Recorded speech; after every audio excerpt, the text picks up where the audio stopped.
succès de la Semaine économique de Marseille n'est plus à démontrer.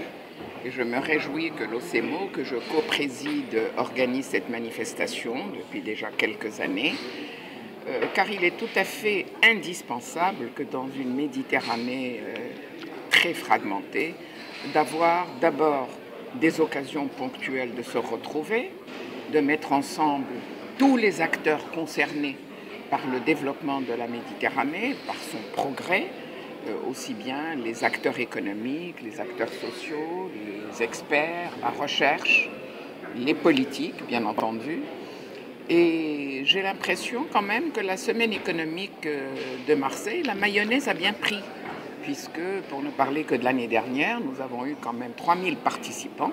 L'intérêt de ces grandes messes se passe très très souvent dans les coulisses et dans ce qui se passe dans les relations privées, dans la création du lien, dans la possibilité de nouer des affaires. Pourquoi pas? On a vu souvent des chefs d'entreprise prendre langue avec leurs partenaires de l'autre côté de la Méditerranée et ça peut déboucher justement sur des opérations concrètes que la Méditerranée accueille avec grande joie, parce que nous avons vraiment besoin d'actions concrètes pour remettre un petit peu de l'huile dans le moteur et pour pouvoir relancer la dynamique méditerranéenne qui, hélas, comme vous le savez, souffre de tous les maux que nous connaissons.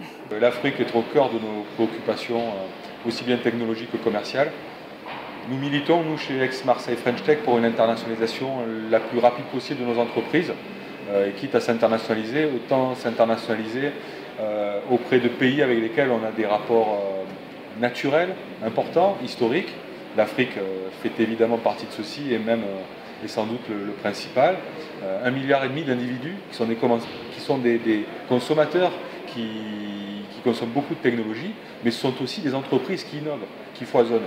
Et le partenariat, nous ne le voyons pas simplement comme un partenariat comme on l'a connu à l'ancienne, mais comme de beaucoup plus gagnant-gagnant, où nous allons pouvoir échanger des savoir-faire technologiques, partager nos savoir-faire commerciaux sur nos régions respectives, pouvoir former des enseignants aux usages que nous apprenons dans nos écoles, et puis également partager nos Fab Labs, vous en connaissez, un certain nombre sont nés, et puis permettre à nos stars de demain d'être en lien avec de futures stars ou déjà des stars africaines.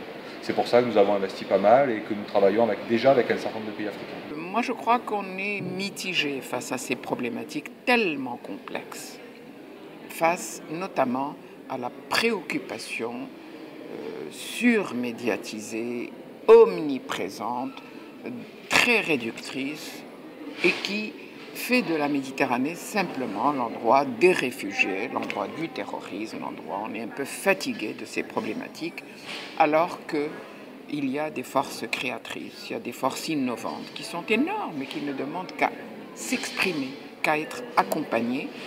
Et c'est une bonne chose que justement Marseille se concentre sur ces thématiques-là, pour envoyer aussi des signaux positifs quant à sa propre existence. Car souvent, quand on parle de Marseille, c'est d'abord pour mettre les projecteurs sur les quartiers nord et tout le côté négatif de Marseille. Marseille est très au-delà de tout cela. Et donc, je me réjouis quand même qu'elle porte une initiative comme la Semaine économique.